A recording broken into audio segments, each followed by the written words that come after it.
Tomo a rumo de lá, mas muito para baixo é um lugar. Tem uma encruzilhada. Estradas vão para as veredas tortas, veredas mortas. Eu disse, o senhor não ouviu. Nem torne a falar nesse nome, não. É o que ao senhor lhe peço. Lugar não onde. Lugares assim são simples, dão nenhum aviso. Agora, quando passei por lá, minha mãe não tinha rezado por mim naquele momento? Assim, feito no paredão. Mas a água só é limpa nas cabeceiras. O mal ou o bem estão é em quem faz, não é no efeito que dão. O senhor ouvindo o seguinte, me entende. O paredão existe lá. Senhor vá, senhor veja. É um arraial. Hoje ninguém mora mais. As casas vazias. Tem até sobrado. Deu capim no telhado da igreja. A gente escuta a qualquer entrar o borbolo rasgado dos morcegos. Bicho que guarda muitos frios no corpo. Boi vem do campo. Se esfrega naquelas paredes. Deitam, malham. De noitinha, os morcegos pegam a recobrir os bois com lencinhos pretos. Rendas pretas defunteiras. Quando se dá um tiro, os cachorros latem. Forte tempo. Em toda a parte é desse jeito. Mas aqueles cachorros hoje são do mato. Têm de caçar seu de comer. Cachorros que já lamberam muito sangue. Mesmo o espaço é tão calado que ali passa o sussurro de meia-noite às 9 horas. Escutei um barulho. Tocha de carnaúba estava lumiando. Não tinha ninguém restado. Só vi um papagaio manso, falante, que esbagaçava com o bico algum trem. Esse, vez em quando, para dormir ali voltava. E eu não revi de Adorim. Aquele arraial tem um arruado só. É a Rua da Guerra. O demônio na rua, no meio do redemoinho. O senhor não me pergunte nada. Coisas dessas não se perguntam bem. Sei que estou contando errado, pelos altos, desemendo, mas não é por disfarçar, não pense. De grave, na lei do comum, disse ao senhor quase tudo. Não crio receio. O senhor é homem de pensar o dos outros como sendo seu. Não é criatura de pôr denúncia. E meus feitos já revogaram, prescrição dita. Tenho meu respeito firmado. Agora sou anta empossada, ninguém me caça. Da vida pouco me resta, só o deu grátias e o troco. Bobeia. Na feira de São João Branco, um homem andava falando. A pátria não pode nada com a velhice. Discordo. A pátria é dos velhos, mas... Era um homem maluco, os dedos cheios de anéis velhos sem valor. As pedras retiradas. Ele dizia, aqueles todos anéis davam até choque elétrico. Não, eu estou contando assim porque é o meu jeito de contar. Guerras e batalhas? Isso é como jogo de baralho, verte, reverte. Os revoltosos depois passaram por aqui, soldados de Prestes, vinham de Goiás, reclamavam posse de todos os animais de sela. Sei que deram fogo na Barra do Urucuia, em São Romão, aonde aportou um vapor do governo, cheio de tropas da Bahia. Muitos anos adiante, um roceiro vai lavrar um pau em contrabalas cravadas. O que vale são outras coisas. A lembrança da vida da gente se guarda em trechos diversos, cada um com seu signo e sentimento. Uns com os outros acho que nem não misturam. Contar seguido, alinhavado, só mesmo sendo as coisas de rasa importância. De cada vivimento que eu real tive, de alegria forte ou pesar, cada vez daquela hoje vejo que eu era como se fosse diferente pessoa. Sucedido desgovernado. Assim eu acho, assim é que eu conto. O senhor é bondoso de me ouvir. Tem horas antigas que ficaram muito mais perto da gente do que outras, de recente data. O senhor mesmo sabe. Mire e veja, aquela moça, meretriz, por lindo nome, Nhorinhá, filha de Ana dos Usa, um dia eu recebi dela uma carta. Carta simples, pedindo notícias e dando lembranças, escrita, acho que, por outra alheia mão. Essa Nhorinhá tinha lenço curto na cabeça, feito crista de anu branco. Escreveu, mandou a carta. Mas a carta gastou uns 8 anos para me chegar. Quando eu recebi, eu já estava casado.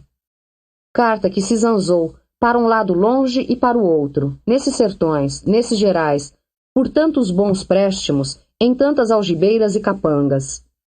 Ela tinha botado por fora só, Riobaldo que está com Medeiro Vaz, e veio trazida por tropeiros e viajores, recruzou tudo. Quase não podia mais se ler, de tão suja dobrada se rasgando. Mesmo tinham enrolado noutro papel, em canudo, com linha preta de carretel. Uns não sabiam mais de quem tinham recebido aquilo. Último, que me veio com ela, quase por engano de acaso, era um homem que, por medo da doença do toque, ia levando seu gado de volta dos Gerais para a Caatinga, logo que chuva chovida. Eu já estava casado. Gosto de minha mulher. Sempre gostei e hoje mais. Quando conheci de olhos e mãos essa nhorinhá, gostei dela só o trivial do momento. Quando ela escreveu a carta, ela estava gostando de mim, de certo. E aí já estivesse morando mais longe, Magual, no São Josézinho da Serra, no indo para o Riacho das Almas e vindo do Morro dos Ofícios. Quando recebi a carta, vi que estava gostando dela, de grande amor em Lavaredas, mas gostando de todo o tempo, até daquele tempo pequeno, em que com ela estive, na Aroeirinha e conheci concernemente amor. Nhorinhá, gosto bom ficado em meus olhos e minha boca. De lá para lá, os 8 anos se baldavam. Nem estavam. Senhor subentende o que isso é? A verdade é que em minha memória, mesmo, ela tinha aumentado de ser mais linda. De certo, agora não gostasse mais de mim. Quem sabe, até tivesse morrido.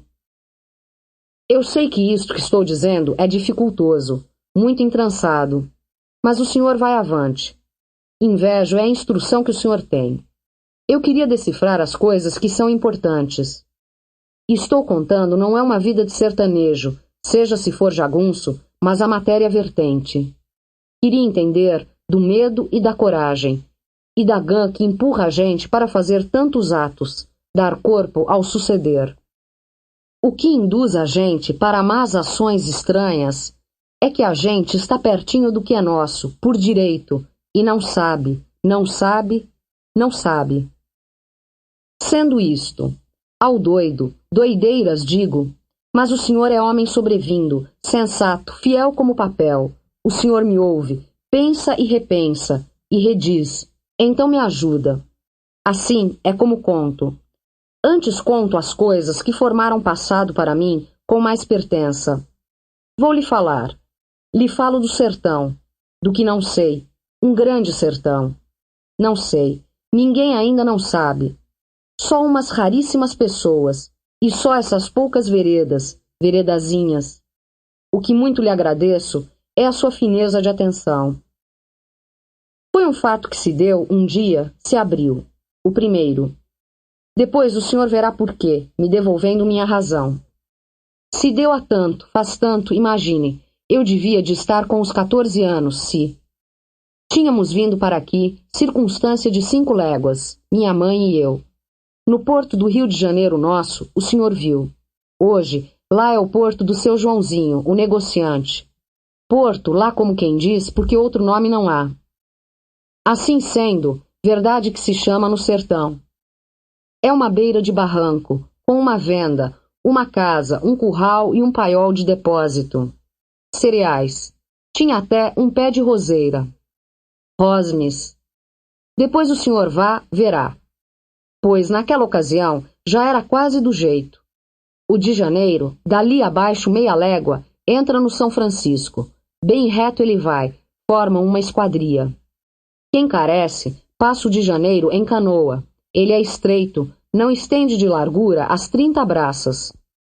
Quem quer bandear a cômodo o São Francisco, também principia ali a viagem. O porto tem de ser naquele ponto, mais alto, onde não dá febre de maresia. A descida do barranco é indo por a pique. Melhoramento não se pode pôr, porque a cheia vem e tudo escavaca. O São Francisco represa o de Janeiro, alto em grosso, às vezes já em suas primeiras águas de novembro. Dezembro dando é certo. Todo o tempo, as canoas ficam esperando, com as correntes presas na raiz descoberta de um pau d'óleo que tem. Tinha também umas 2 ou 3 gameleiras, de outrora, tanto recordo. Dá dó ver as pessoas descerem na lama, aquele barranco, carregando sacos pesados, muita vez. A vida aqui é muito repagada, o senhor concorde. Outro, meu tempo, então, o que é que não havia de ser? Pois tinha sido que eu acabava de sarar de uma doença e minha mãe feito promessa para eu cumprir quando ficasse bom. Eu carecia de tirar esmola, até perfazer um tanto, metade para se pagar uma missa em alguma igreja, metade para se pôr dentro de uma cabaça bem tapada e breada que se jogava no São Francisco, a fim de ir, baía abaixo, até esbarrar no santuário do Santo Senhor Bom Jesus da Lapa, que na beira do rio tudo pode. Ora, lugar de tirar esmola era no porto. Mãe me deu uma sacola. Eu ia, todos os dias. E esperava por lá, naquele parado. Raro que alguém vinha. Mas eu gostava, queria novidade quieta para meus olhos. De descer o barranco, me dava receio. Mas espiava as cabaças para a boia de anzol, sempre dependuradas na parede do rancho. Terceiro ou quarto dia que lá fui, apareceu mais gente. 2 ou 3 homens de fora comprando alqueires de arroz. Cada saco amarrado com broto de buriti, a folha nova, verde e amarela pelo comprido, meio a meio. Arcavam com aqueles sacos e passavam nas canoas para o outro lado do de Janeiro. Lá era, como ainda hoje é, mata alta. Mas por entre as árvores se podia ver um carro de bois parado, os bois que mastigavam com escassa baba, indicando vinda de grandes distâncias. Daí o senhor veja, tanto trabalho, ainda, por causa de uns metros de água mansinha, só por falta de uma ponte. Ao que mais, no carro de bois, levam muitos dias para vencer o que em horas o senhor em seu jipe resolve. Até hoje é assim, por Borco. Aí, pois, de repente, vi um menino, encostado numa árvore, pitando cigarro. Menino mocinho, pouco menos do que eu, ou devia de regular minha idade. Ali estava, com o chapéu de couro, de sujigola baixada, e se ria para mim. Não se mexeu. Antes fui eu que vim para perto dele. Então, ele foi me dizendo, com voz muito natural, que aquele comprador era o tio dele, e que moravam num lugar chamado Os Porcos, meio mundo diverso, onde não tinha nascido. Aquilo ia dizendo, e era um menino bonito, claro, com a testa alta e os olhos aos grandes, verdes. Muito tempo mais tarde foi que eu soube que esse lugarinho Os Porcos existe de se ver, menos longe daqui, nos Gerais de Lassance. Lá é bom? Perguntei. Demais, ele me respondeu, e continuou explicando. Meu tio planta de tudo, mas arroz este ano não plantou, porque enviuvou de morte de minha tia. Assim parecesse que tinha vergonha de estarem comprando aquele arroz, o senhor veja. Mas eu olhava esse menino com um prazer de companhia como nunca por ninguém eu não tinha sentido. Achava que ele era muito diferente. Gostei daquelas finas feições, a voz mesma, muito leve, muito aprazível. Porque ele falava sem mudança, nem intenção, sem sobejo de esforço. Fazia de conversar uma conversinha adulta e antiga. Fui recebendo em mim um desejo de que ele não fosse mais embora, mas ficasse, sobre as horas, e assim como estava sendo, sem parolagem miúda, sem brincadeira, só meu companheiro amigo desconhecido. Escondido, enrolei minha sacola. Aí tanto, mesmo em fé de promessa, tive vergonha de estar esmolando. Mas ele apreciava o trabalho dos homens, chamando para eles meu olhar, com um jeito de siso. Senti, modo meu de menino, que ele também se simpatizava a já comigo. A ser que tinha dinheiro de seu, comprou um quarto de queijo e um pedaço de rapadura. Disse que ia passear em canoa. Não pediu licença ao tio dele. Me perguntou se eu vinha. Tudo fazia com um realce de simplicidade, tanto desmentindo pressa que a gente só podia responder que sim. Ele me deu a mão para me ajudar a descer o barranco. As canoas eram algumas, elas todas compridas, como as de hoje, escavacadas cada qual em tronco de pau de árvore. Uma estava ocupada, apipada, passando as sacas de arroz, e nós escolhemos a melhor das outras, quase sem água nem lama nenhuma no fundo. Sentei lá dentro de pinto em ovo. Ele se sentou em minha frente. Estávamos virados um para o outro. Notei que a canoa se equilibrava mal, balançando no estado do rio. O menino tinha me dado a mão para descer o barranco. Era uma mão bonita, macia e quente. Agora eu estava vergonhoso, perturbado. O vacilo da canoa me dava um aumentante receio. Olhei. Aqueles esmerados esmartes olhos, botados verdes, de folhudas pestanas, luziam um efeito de calma, que até me repassasse. Eu não sabia nadar. O remador, um menino também, da laia da gente, foi remando. Bom aquilo não era, tão pouca firmeza. Resolvi ter brio. Só era bom por estar perto do menino. Nem em minha mãe eu não pensava. Eu estava indo a meu esmo. Saiba o senhor, o de Janeiro é de águas claras e é rio cheio de bichos cágados. Se olhava a lado, se via um vivente desses em cima de pedra, quentando o sol ou nadando descoberto. Exato. Foi o menino quem me mostrou e chamou minha atenção para o mato da beira, em pé, paredão, feito a régua regulado. As flores, ele prezou. No alto eram muitas flores, subitamente vermelhas, de olho de boi e de outras trepadeiras, e as roxas do mucunã, que é um feijão bravo. Porque se estava no mês de maio, digo, tempo de comprar arroz, quem não pôde plantar. Um pássaro cantou. Nhambu? E periquitos, bandos, passavam voando por cima de nós. Não me esqueci de nada, o senhor vê. Aquele menino, como eu ia poder deslembrar?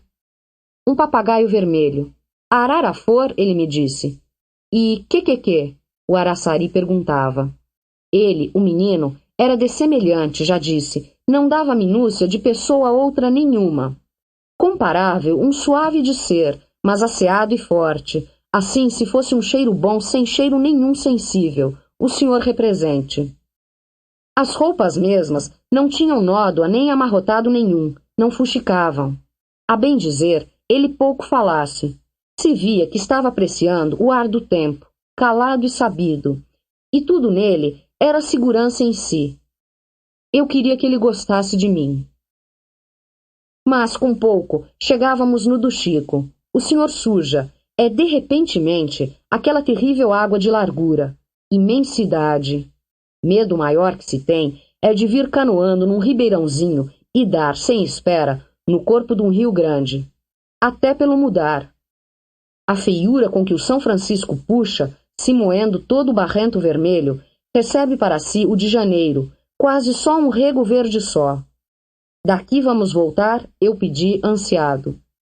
O menino não me olhou, porque já tinha estado me olhando como estava. Para quê? Ele simples perguntou, em descanso de paz. O canoeiro, que remava em pé, foi quem se riu de certo de mim.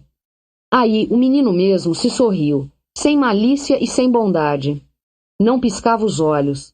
O canoeiro, sem seguir resolução, varejava ali, na barra, entre duas águas menos fundas, brincando de rodar mansinho, com a canoa passeada. Depois, foi entrando no do Chico, na beirada, para o rumo de acima. Eu me apeguei de olhar ao mato da margem.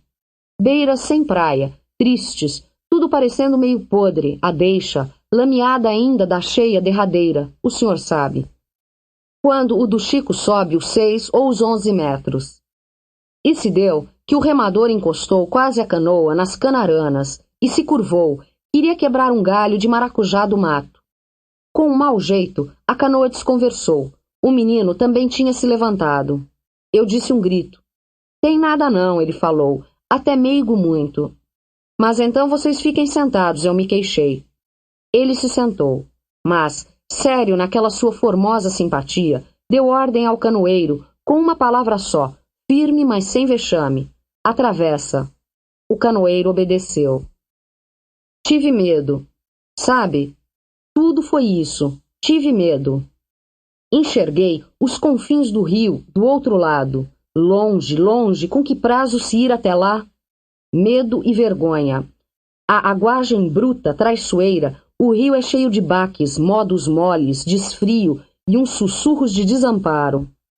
Apertei os dedos no pau da canoa. Não me lembrei do caboclo d'água, Não me lembrei do perigo que é a onça d'água, se diz, a ariranha. Essas desmergulham em bando e becam a gente, rodeando e então fazendo a canoa virar, diz tudo. Não pensei nada. Eu tinha o medo imediato. E tanta claridade do dia. O arrojo do rio e só aquele estrape e o risco extenso d'água de parte a parte. Alto rio. Fechei os olhos. Mas eu tinha, até ali, agarrado uma esperança. Tinha ouvido dizer que, quando canoa vira, fica boiando, e é bastante a gente se apoiar nela, encostar um dedo que seja, para se ter tenência, a constância de não afundar, e aí ir seguindo, até sobre se sair no seco. Eu disse isso, e o canoeiro me contradisse. Esta é das que afundam inteiras, é canoa de peroba. Canoa de peroba e de pau d'óleo não sobrenadam. Me deu uma tontura. O ódio que eu quis. Há tantas canoas no porto, boas canoas boiantes, de faveiro ou tamboril, de emburana, vinhático ou cedro, e a gente tinha escolhido aquela. Até fosse crime fabricar dessas de madeira burra. A mentira fosse, mas eu devo de ter arregalado doidos olhos. Quieto, composto, confronte, o menino me via. Carece de ter coragem, ele me disse. Visse que vinham minhas lágrimas? Dói de responder. Eu não sei nada. O menino sorriu bonito. Afiançou. Eu também não sei. Sereno, sereno. Eu vi o rio. Via os olhos dele. Produziam uma luz. Que é que a gente sente quando se tem medo? Ele indagou, mas não estava remoqueando. Não pude ter raiva. Você nunca teve medo? Foi o que me veio de dizer. Ele respondeu. Costumo não. E passado o tempo do meu suspiro, meu pai disse que não se deve de ter. Ao que meio pasmei. Ainda ele terminou.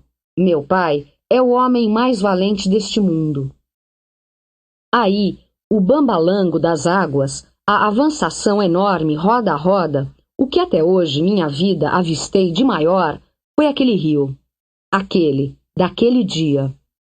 As remadas que se escutavam, do canoeiro, a gente podia contar, por duvidar se não satisfazia um termo. Ah, tu, tem medo não nenhum? Ao canoeiro o menino perguntou com tom. Sou barranqueiro, o canoeirinho tresdisse, repontando de seu orgulho. De tal o menino gostou, porque com a cabeça aprovava. Eu também. O chapéu de couro que ele tinha era quase novo. Os olhos, eu sabia, e hoje ainda mais sei, pegavam um escurecimento duro. Mesmo com a pouca idade que era minha, percebi que, de me ver tremido todo assim, o menino tirava aumento para sua coragem. Mas eu aguentei o aque do olhar dele. Aqueles olhos então foram ficando bons, retomando o brilho.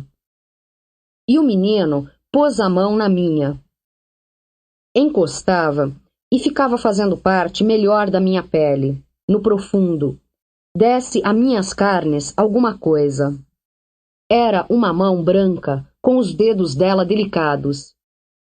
Você também é animoso, me disse. Amanheci minha aurora, mas a vergonha que eu senti agora era de outra qualidade. Arre vai, o canoeiro cantou, feio, moda de copla que gente barranqueira usa. Meu rio de São Francisco, nessa maior turvação, vim te dar um gole d'água, mas pedir tua benção. Aí, o desejado, arribamos na outra beira, a de lá. Ao ver, o menino mandou encostar. Só descemos. Você não arreda daqui, fica tomando conta, ele falou para o canoeiro, que seguiu de cumprir aquela autoridade, desde que amarrou a corrente num pau-pombo. Aonde o menino queria ir? Sofismei, mas fui andando. Fomos na vargem, no meio avermelhado do capim-pubo. Sentamos, por fim, num lugar mais salientado, com pedras, rodeado por áspero bamburral. Sendo de permanecer assim, sem prazo, isto é, o quase calados somente. Sempre os mosquitinhos era que arreliavam, o vulgar. Amigo, quer de comer? Está com fome? Ele me perguntou. e me deu a rapadura e o queijo. Ele mesmo só tocou em miga. Estava pitando. Acabou de pitar, apanhava talos de capim-capivara e mastigava. Tinha gosto de milho verde. É dele que a capivara come. Assim, quando me veio vontade de urinar, e eu disse, ele determinou: Ade, vai ali atrás, longe de mim, isso faz. Mas não conversasse, e eu reparei, me acanhava, comparando como eram pobres as minhas roupas junto das dele. Antojo, então, por detrás de nós, sem avisos, apareceu a cara de um homem. As duas mãos dele afastavam os ramos do mato. Me deu um susto somente. Por certo, algum trilho passava perto por ali. O homem escutara nossa conversa. A fé era um rapaz, mulato, regular uns 18 ou 20 anos, mas altado, forte, com as feições muito brutas. Debochado, ele disse isto. Vocês dois, ué, hein? Que é que estão fazendo? Aduzido fungou, e mão no fechado da outra, bateu um figurado indecente. Olhei para o menino. Esse não semelhava ter tomado nenhum espanto. Surdo sentado ficou, social com seu prático sorriso. Hein, e eu? Também quero, o mulato veio insistindo. E por aí eu consegui falar alto, contestando que não estávamos fazendo sujice nenhuma, era espreitando as distâncias do rio e o parado das coisas. Mas, o que eu menos esperava, ouvi a bonita voz do menino dizer: Você, meu nego, está certo, chega aqui. A fala, o jeito dele, imitavam de mulher. Então, era aquilo? E o mulato, satisfeito, caminhou para se sentar juntinho dele. Ah, tem lances, esses, se riscam tão depressa, olhar da gente não acompanha. Urutu dá e já deu o bote? Só foi assim. O mulato pulou para trás, ou de um grito gemido urro. Varou o mato em fuga, se ouvia aquela corredora. O menino abanava a faquinha nua na mão e nem se ria. Tinha embebido ferro na coxa do mulato, a ponta rasgando fundo. A lâmina estava escorrida de sangue ruim. Mas o menino não se aluía do lugar e limpou a faca no capim, com todo capricho. Quissé que corta, foi só o que disse, assim dizendo. Tornou a pôr na bainha. Meu receio não passava. O mulato podia voltar, ter ido buscar uma foice, garrucha, a reunir companheiros. De nós o que seria, daí a mais um pouco?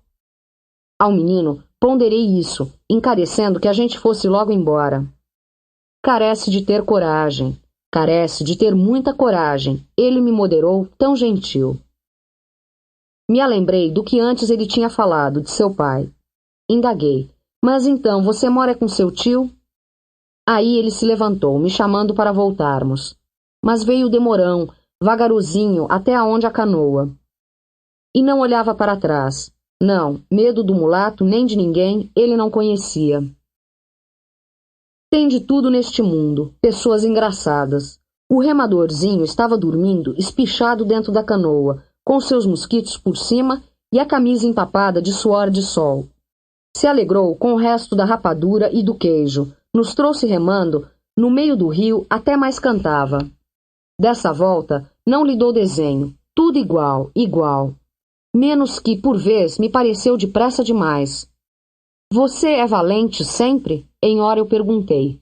O menino estava molhando as mãos na água vermelha. Esteve tempo pensando. Dando fim, sem me encarar, declarou assim: Sou diferente de todo mundo. Meu pai disse que eu careço de ser diferente, muito diferente. E eu não tinha medo mais. Eu? O sério pontual é isto. O senhor escute, me escute mais do que eu estou dizendo, e escute desarmado. O sério é isto, da história toda. Por isto foi que a história eu lhe contei. Eu não sentia nada. Só uma transformação, pesável. Muita coisa importante, falta nome. Minha mãe estava lá no porto por mim. Tive de ir com ela, nem pude me despedir direito do menino. De longe, virei. Ele acenou com a mão, eu respondi. Nem sabia o nome dele, mas não carecia. Dele, nunca me esqueci depois tantos anos todos. Agora que o senhor ouviu, perguntas faço. Por que foi que eu precisei de encontrar aquele menino? Toleima, eu sei. Dou-de. O senhor não me responda. Mas que coragem inteirada em peça era aquela, a dele? De Deus, do demo? Por duas por uma, isto que eu vivo pergunta de saber, nem o compadre meu Quelemem não me ensina.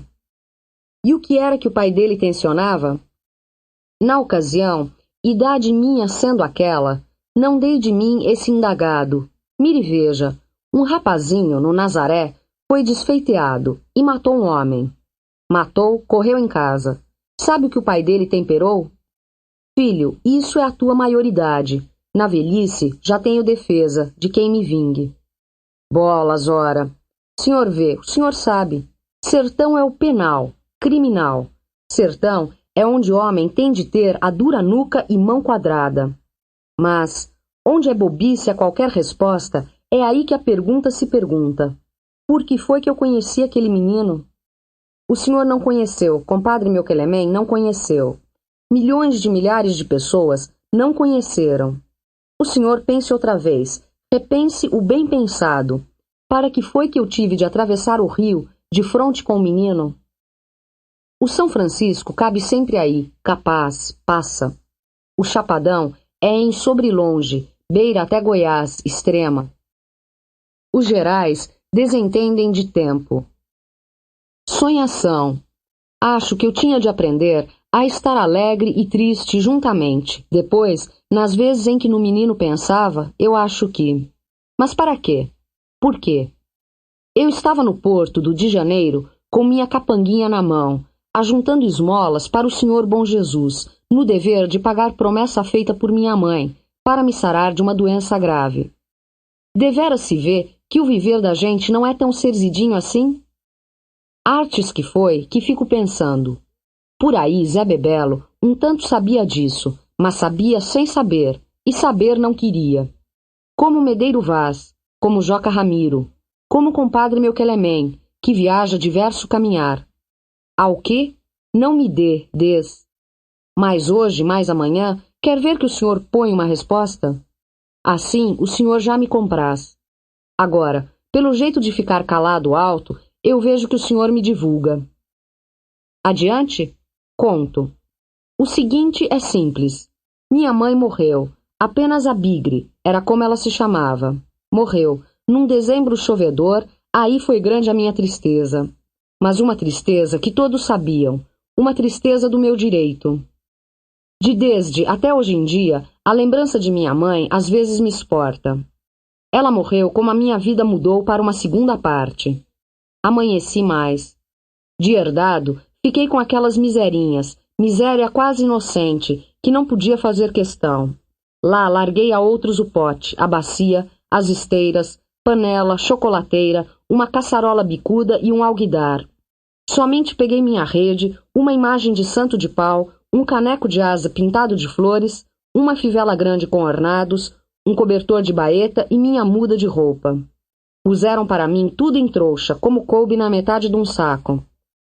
Até que um vizinho caridoso cumpriu de me levar, por causa das chuvas, numa viagem durada de 6 dias, para a fazenda São Gregório, de meu padrinho Celorico Mendes, na beira da estrada boiadeira, entre o rumo do Curralinho e o do Bagre, onde as serras vão descendo. Tanto que cheguei lá, meu padrinho Celorico Mendes me aceitou com grandes bondades. Ele era rico e somítico, possuía 3 fazendas de gado. Aqui também dele foi a maior de todas.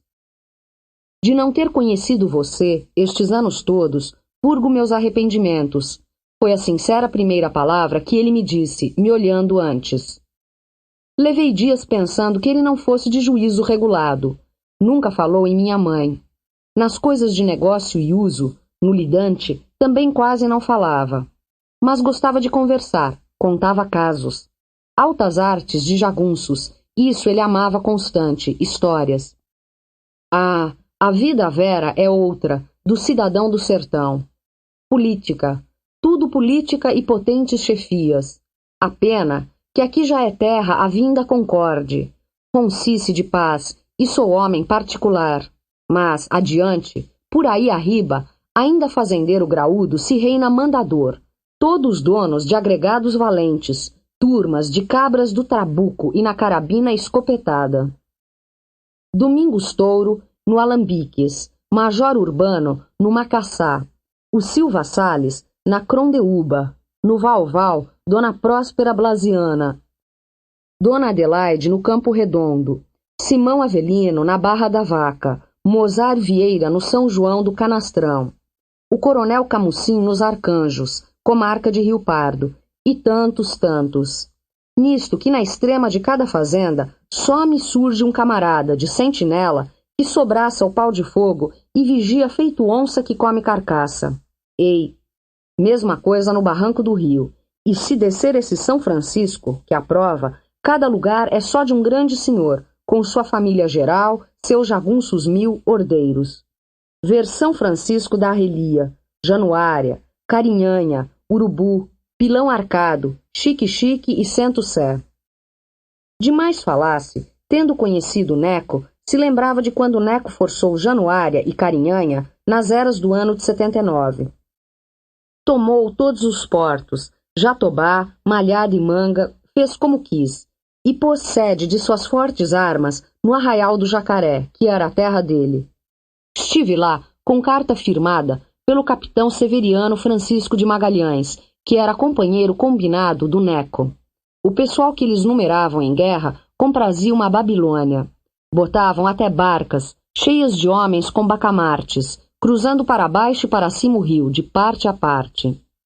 Dia e noite, a gente ouvia gritos e tiros. Cavalaria de jagunços galopando, saindo para distâncias marcadas. Abriam festa de bomba real e foguetório quando entravam numa cidade. Mandavam tocar o sino da igreja, arrombavam a cadeia, soltando os presos, arrancavam o dinheiro em coletoria e ceavam em casa da Câmara. Meu padrinho Celorico Mendes era muito medroso. Contava que em tempos tinha sido valente, se gabava, goga. Queria que eu aprendesse a atirar bem e manejar porrete e faca. Me deu logo um punhal, me deu uma garrucha e uma granadeira. Mais tarde, me deu até um facão enterçado, que tinha mandado forjar para próprio, quase do tamanho de espada e em formato de folha de gravatar. Sentei em mesa com o Neco, bebi vinho, almocei. Debaixo da chefia dele paravam uns 800 brabos, só obedeciam e rendiam respeito. Meu padrinho, hóspede do Neco. De recontar isso, ele sempre se engrandecia. Naquela dita ocasião, todas as pessoas importantes tinham fugido da Januária, desamparadas de poder de lei, foram esperar melhor sorte em Pedras de Maria da Cruz. Neco? Ah, mandou mais que Renovato ou Liobas, estrepuliu mais do que João Brandão e os Filgueiras. E meu padrinho me mostrou um papel, com escrita de Neco. Era recibo de 6 ancorotes com pólvora e uma remessa de odureto. A assinatura rezava assim: Manuel Tavares de Sá. Mas eu não sabia ler. Então, meu padrinho teve uma decisão. Me enviou para o Curralinho para ter escola e morar em casa de um amigo dele, Nhô Maroto, cujo Gervásio Lede Ataíde era o verdadeiro nome social. Bom homem. Lá, eu não carecia de trabalhar, de forma nenhuma, porque padrinho Celorico Mendes acertava com Nhô Maroto de pagar todo fim de ano o assentamento da tença e impêndio, até de botina e roupa que eu precisasse. Eu comia muito, a despesa não era pequena, e sempre gostei do bom e do melhor. A ser que, alguma vez, Nhô Maroto me pedia um ou outro serviço, usando muito bico de palavreado, me agradando e dizendo que estimava como um favor. Nunca neguei a ele meus pés e mãos, e mesmo não era nenhum trabalho notável. Vai, acontece, ele me disse: Baldo, você carecia mesmo de estudar e tirar carta de doutor, porque para cuidar do trivial você jeito não tem. Você não é habilidoso.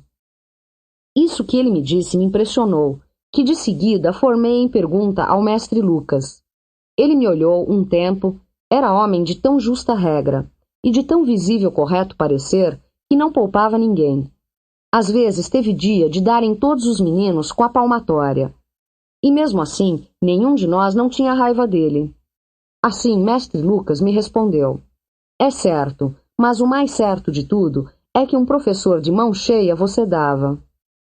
E desde o começo do 2º ano, ele me determinou de ajudar no corrido da instrução. Eu explicava aos meninos menores as letras e a tabuada. Curralinho era lugar muito bom, de vida contentada. Com os rapazinhos de minha idade, arranjei companheirice. Passei lá esses anos, não separei saudade nenhuma, nem com o passado não somava. Aí, namorei falso, asnás, essas meninas por nomes de flores. A não ser a Rosa Uarda, moça feita, mais velha do que eu, filha de negociante forte, seu Assis Vababa, dono da venda, o primeiro barateiro da primavera de São José. Ela era estranja, turca, eles todos turcos, armazém grande, casa grande, seu Assis Vababa de tudo comerciava.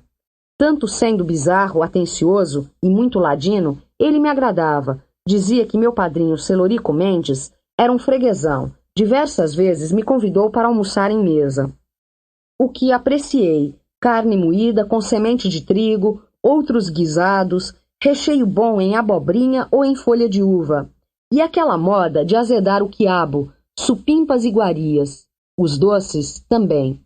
Estimei seu Assis Vababa, a mulher dele, Dona Abadia, e até os meninos, irmãozinhos de Rosuarda, mas com tamanha diferença de idade.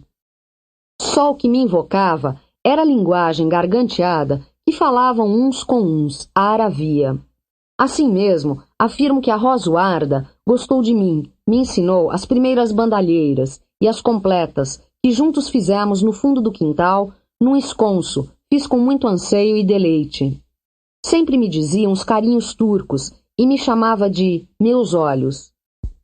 Mas os dela era que brilhavam exaltados, extraordinários, pretos, de uma formosura mesmo singular. Toda a vida gostei demais de estrangeiro. Hoje é que reconheço a forma do que meu padrinho muito fez por mim. Ele que criara amparado amor ao seu dinheiro e que tanto avarava. Pois, várias viagens, ele veio ao curralinho me ver. Na verdade também, ele aproveitava para tratar de vender bois e mais outros negócios, e trazia para mim caixetas de doce de buriti ou de araticum, requeijão e marmeladas. Cada mês de novembro mandava-me buscar. Nunca ralhou comigo e me dava de tudo. Mas eu nunca pedi coisa nenhuma a ele. 10 vezes mais me desse e não se valia. Eu não gostava dele, nem desgostava. Mais certo era que com ele eu não soubesse me acostumar. Acabei por razão outra, fugindo do São Gregório, o senhor vai ver. Nunca mais vi meu padrinho, mas por isso ele não me desejou mal, nem entendo. De certo, ficou entusiasmado quando teve notícias de que eu era o jagunço. E me deixou por herdeiro, em folha de testamento. Das 3 fazendas, 2 peguei. Só o São Gregório foi que ele testou para uma mulata, com que no fim de sua velhice se ajuntou. Disso não fiz conta. Mesmo que recebi, eu menos merecia. Agora, derradeiramente destaco. Quando velho, ele penou remorso por mim. Eu, velho, a curtir arrependimento por ele. Acho que nós dois éramos mesmo pertencentes. Depois pouco que voltei do curralinho, definitivo, grande fato se deu, que ao senhor não escondo. Certa madrugada, os cachorros todos latiram, no São Gregório. Alguém estava batendo. Era mês de maio, em má lua, o frio fiava. E quando tão moço eu custava muito para me levantar, não por fraca saúde, mas por preguiça mal corrigida. Assim que saí da cama e fui ver se era de se abrir, meu padrinho Celorico Mendes, com a lamparina na mão, já estava pondo para dentro da sala uns homens, que eram 6, todos de chapéu grande e trajados de capotes e capas, arrastavam esporas. Ali entraram, com uma aragem que me deu susto de possível reboldosa. Admirei, tantas armas. Mas eles não eram caçadores. Ao que farejei, pé de guerra. Meu padrinho mandou eu ir lá dentro chamar alguma das mulheres que coasse café quente. Quando voltei, um dos homens, Alarico Totonho, estava expondo, explicando. Todos continuavam sem tomar assentos. Alarico Totonho, sendo um fazendeiro do grão-mogol, conhecido de meu padrinho. Ele, com seu irmão Aloís Totonho, pessoas finas, gente de bem. Tinham encomendado o auxílio amigo dos jagunços, por uma questão política, logo entendi. Meu padrinho escutava, aprovando com a cabeça. Mas para quem ele sempre estava olhando, com uma admiração toda perturbosa, era para o chefe dos jagunços, o principal. E o senhor sabe quem era esse? Joca Ramiro. Só de ouvir o nome, eu parei, na maior suspensão. Drede Joca Ramiro estava de braços cruzados. O chapéu dele se desabava muito largo. Dele, até a sombra que a lamparina arriava na parede, se trespunha diversa, na imponência, pojava volume.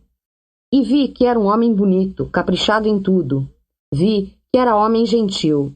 Dos lados, ombreavam com ele 2 jagunções. Depois eu soube que seus segundos. Um se chamava Ricardão, corpulento e quieto, com um modo simpático de sorriso. Compunha o ar de um fazendeiro abastado. O outro, Hermógenes, homem sem anjo da guarda. Na hora, não notei de uma vez. Pouco fui receando. O Hermógenes. Ele estava de costas, mas umas costas desconformes. A cacunda amontoava, com o chapéu raso em cima, mas chapéu redondo de couro, que uma cabaça na cabeça.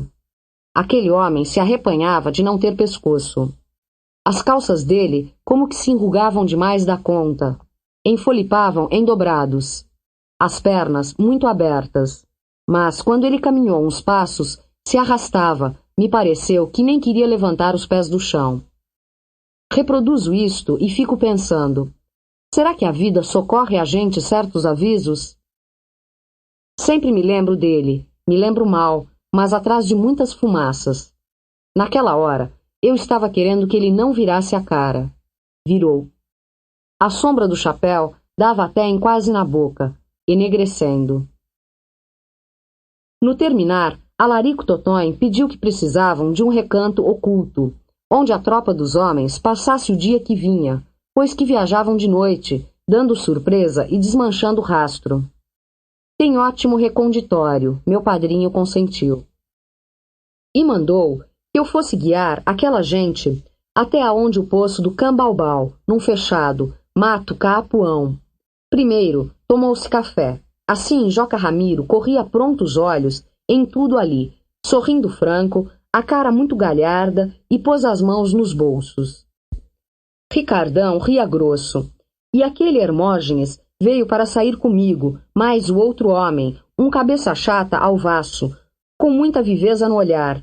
Desse gostei, Alaripe se chamava, até hoje se chama.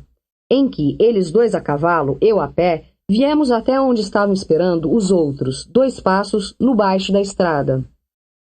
Aí, mês de maio, falei com a Estrela d'Alva. O orvalho pripingando baciadas e os grilos no xirilim. De repente, de certa distância, enchi espaço aquela massa forte. Antes de poder ver, eu já pressentia. Um estado de cavalos, os cavaleiros. Nenhum não tinha desapeado. E deviam de ser perto de uns 100. Respirei. A gente sorvia o bafejo, o cheiro de crinas e rabos sacudidos, o pelo deles de suor velho, semeados das poeiras do sertão. Adonde o movimento esbarrado que se sussurra de uma tropa assim, feito de uma porção de barulhinhos pequenos, que nem o de um grande rio, do aflor. A bem dizer, aquela gente estava toda calada. Mas uma cela, range de seu, tine um arreás, estribo e estribeira, ou o coscós, quando o animal lambe o freio e mastiga. Couro raspa em couro, os cavalos dão de orelha ou batem com o pé. Daqui, dali um sopro, um meio arquejo. E um cavaleiro ou outro tocava manso sua montada, avançando naquele bolo, mudando de lugar, bridava. Eu não senti os homens, sabia só dos cavalos. Mas os cavalos mantidos, montados, é diferente, grandeudo, e aos poucos divulgava os vultos muitos, feito árvores crescidas lado a lado. E os chapéus rebuçados, as pontas dos rifles subindo das costas. Porque eles não falavam, e restavam esperando assim. A gente tinha medo. Ali deviam de estar alguns dos homens mais terríveis sertanejos, em cima dos cavalos teudos, parados contra passantes. Soubesse sonhasse eu? De certo de guarda, apartado dos mais, se viu um cavaleiro inteiro. Veio vindo para cá. O cavalo dele era escuro. Era um alazão de bom pisar. Capichum, é eu, mas o senhor Hermógenes, o cabeça chata, falou aviso. Ah, bom, Alaripe, o de lá respondeu.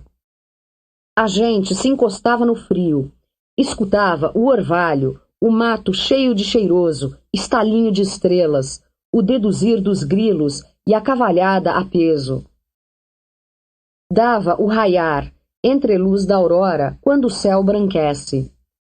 O ar indo ficando cinzento, o formar daqueles cavaleiros, escorrido, se divisava. E o senhor me desculpe de estar retrasando em tantas minudências. Mas até hoje eu represento em meus olhos aquela hora, tudo tão bom. E o que é saudade.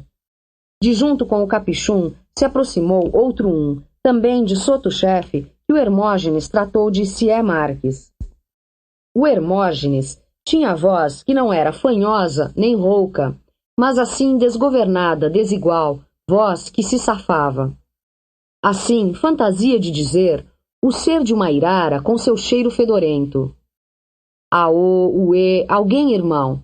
Aquele Sié Marques perguntou, tratando de minha pessoa.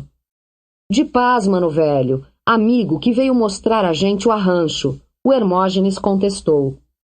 Deu ainda um barulho de boca e goela, qual um rosno. Sem mais delongas nenhumas, saí, caminhando ao lado do cavalo do Hermógenes, puxando todos para o cambalbal. Atrás de nós, eu ouvi os passos postos da grande cavalaria, o regular, esse empurro continuado. Eu não queria virar e espiar, achassem que eu era abelhudo. Mas, agora, eles conversavam, alguns riam, diziam graças. Presumi que estavam muito contentes de ganhar o repouso de horas, pois tinham navegado na sela a noite toda. Um falou mais alto. Aquilo era bonito e sentino. Ciruís, cadê a moça virgem? Largamos a estrada. No capim molhado meus pés se lavavam. Aquele Ciruís, cantou palavras diversas, para mim a toada toda estranha. Urubu é Vila Alta, mais idosa do sertão. Padroeira, minha vida, vim de lá, volto mais não. Vim de lá, volto mais não? Corro os dias nesses verdes, meu boi mocho baetão. Buriti, água azulada, Carnaúba, sal do chão. Remanso de rio largo, viola da solidão. Quando vou para dar batalha, convido meu coração. Vinham quebrando as barras. Dia de maio, com orvalho, eu disse: lembrança da gente é assim. Me emprestaram um cavalo e eu fui com o Alaripe esperar a chegada da tropa de burros, adiante, na boca da ponte. Não tardava, já vinham aparecendo. Um lote de 10 mulas com os cargueiros. Mas vinham com os cincerros tapados, tafulhados com rama de algodão. Afora o geme-geme das cangalhas, não faziam nenhum rumor. Guiamos os tropeiros também para o cambalbal. Mas aí meu padrinho chegou com Joca Ramiro, Ricardão e os totões. Meu padrinho insistiu, me trouxe outra vez para casa. O dia já estava clareando completo. Meu coração estava cheio de coisas movimentadas. Não vi mais o acampo deles, as esporas tilintim. Não pude. Padrinho Celorico Mendes mandou que eu fosse no Ococho buscar um homem chamado Rosendo Pio. Esse homem, meu padrinho me disse, rastreava. E era para ele vir, debaixo de todos os segredos, tapejar o bando de Joca Ramiro por bons trilhos e atalhos, na Serra das 30 Voltas, modo de caber em 2 noites sem perigo maior, o que, se não, durasse 6 ou 7. Sendo assim, só eu mesmo merecia confiança de ir. Fui com desgosto. 3 léguas e meia longe. Mas eu tinha de levar um cavalo adestro para o homem. E esse Rosendo Pio era tratantás e tolo. Demorou muito, com desculpa de arranjos. No caminho, na vinda, ele nem sabia de nada, de jagunços, quase não conversava, não quis dar demonstração. Nem fazia prazer naquilo. Quando chegamos, era o anoitecido, o bando estava pronto para sair. Se separavam em pequenos golpes. Meu padrinho tinha mandado amarrar os cachorros todos da fazenda. Se foram. Achei mesmo que tudo tinha perdido a graça, o de se ver. Semanas seguintes, meu padrinho só falou nos jagunços. Dito que Joca Ramiro era um chefe cursado. Muitos iguais não nascem assim, dono de glórias. Aquela turma de cabras, tivesse sorte, podia impor caráter ao governo. Meu padrinho levara aquele dia todo no meio deles. Contava. O cuidado nos arranjos, as coisas todas regradas, aquele dormir de ordem, aquela autoridade enorme no entremeamento. Nem nada faltava. As sacas de farinha, tantas e tantas arrobas de carne de sol, a munição bem zelada, caixote com pães de sabão para cada um lavar a roupa e o corpo. Até tinham um mestre ferrador, com sua tendinha e os pertences, uma bigorna e as tenazes, fole de mão, ferramenta exata. E capanga de alveitar, com vários sortidos flames de sangrar cavalos adoecidos. E as mais coisas, meu padrinho descrevia com muito agrado, de que tinha ouvido sincera narração. As lutas dos Joca Ramiros, os barulhos, as manhas traçadas para se ganhar em combate, maço de histórias de toda a raça de artes e estratagemas. De ouvir meu padrinho contar aquilo, se comprazendo sem singeleza, começava a dar em mim um enjoo. Parecia que ele queria se emprestar a si as façanhas dos jagunços, e que Joca Ramiro estava ali junto de nós, obedecendo mandados, e que a total valentia pertencia a ele, Celorico Mendes. Meu padrinho era antipático. Ficava mais sendo, eu achava. Num lugar parado, assim, na roça, carece de a gente de vez em quando ir alterando os assuntos. Não estou caçando desculpa para meus errados, não. O senhor reflita. O que me agradava era recordar aquela cantiga estúrdia que reinou para mim no meio da madrugada. Ah, sim. Simples digo ao senhor, aquilo molhou minha ideia. Aire me adoçou tanto que dei para inventar, de espírito, versos naquela qualidade. Fiz muitos, montão. Eu mesmo por mim não cantava, porque nunca tive entoo de voz, e meus beiços não dão para saber assoviar. Mas reproduzia para as pessoas, e todo mundo admirava. Muito recitados repetidos. Agora, tiro sua atenção para um ponto. E ouvindo, o senhor concordará com o que, por mesmo eu não saber, não digo. Pois foi que eu escrevi os outros versos, que eu achava dos verdadeiros assuntos, meus e meus, todos sentidos por mim, de minha saudade e tristezas.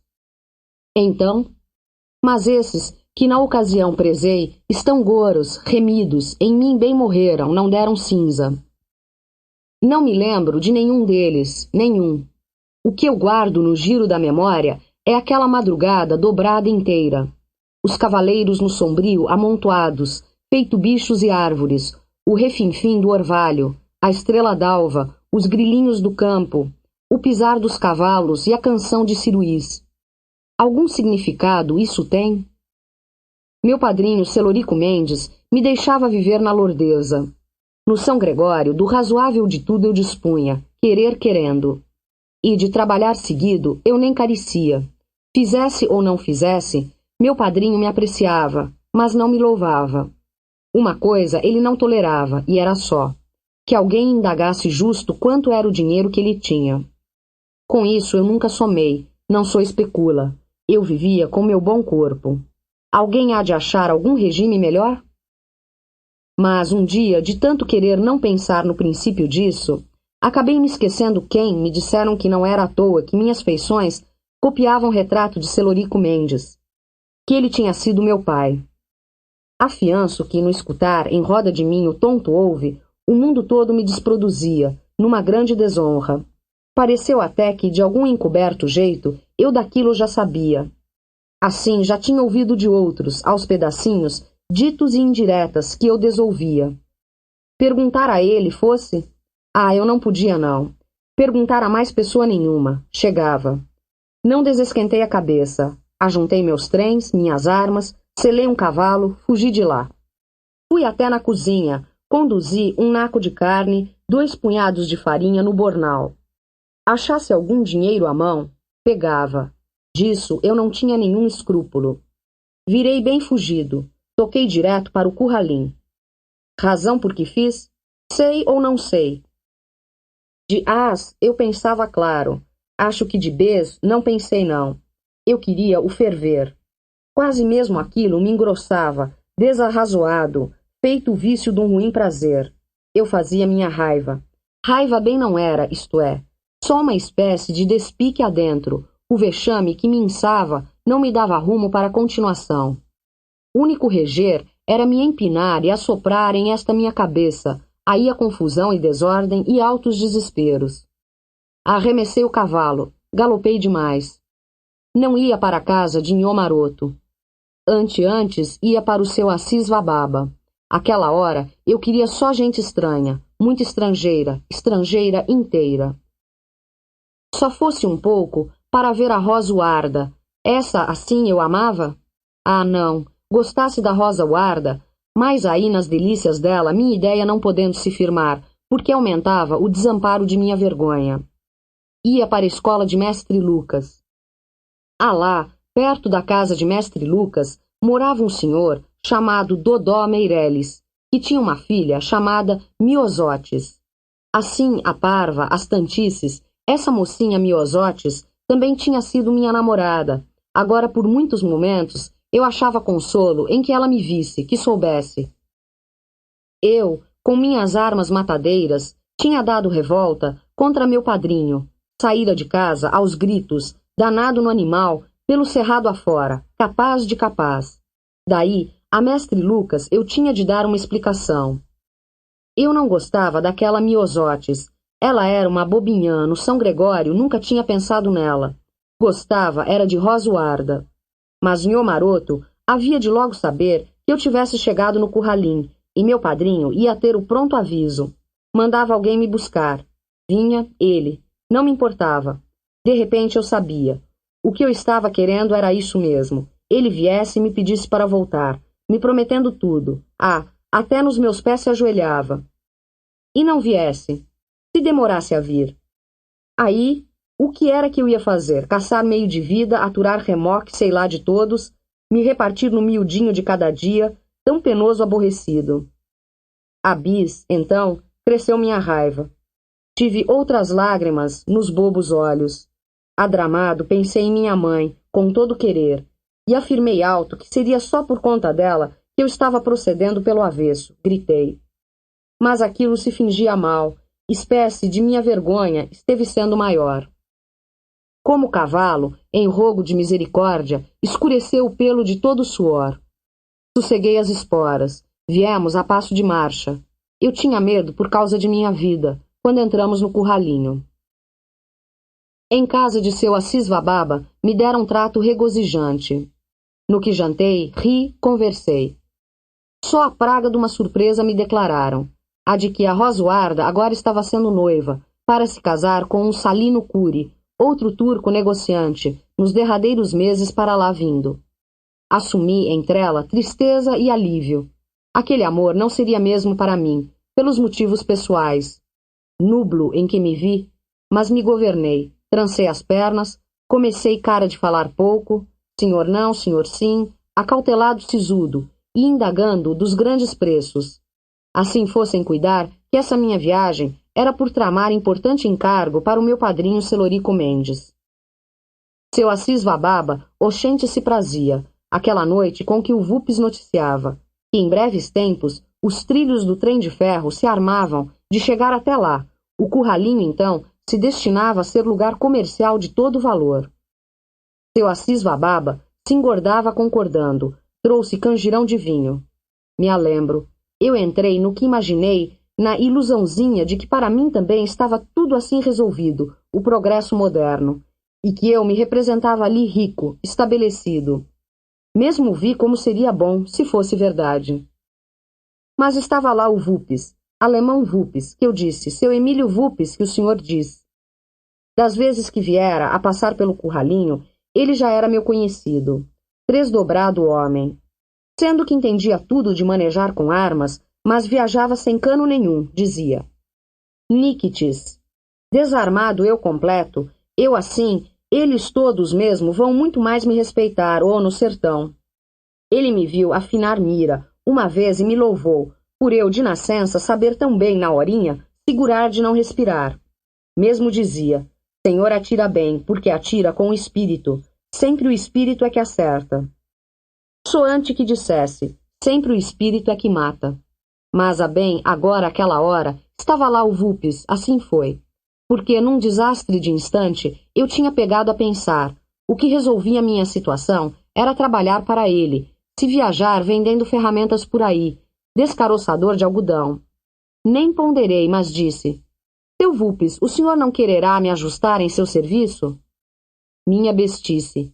Níquites, conforme que o Vulpes constante exclamava. Ali nem acabei de falar, e em mim eu já estava arrependido, com toda a velocidade.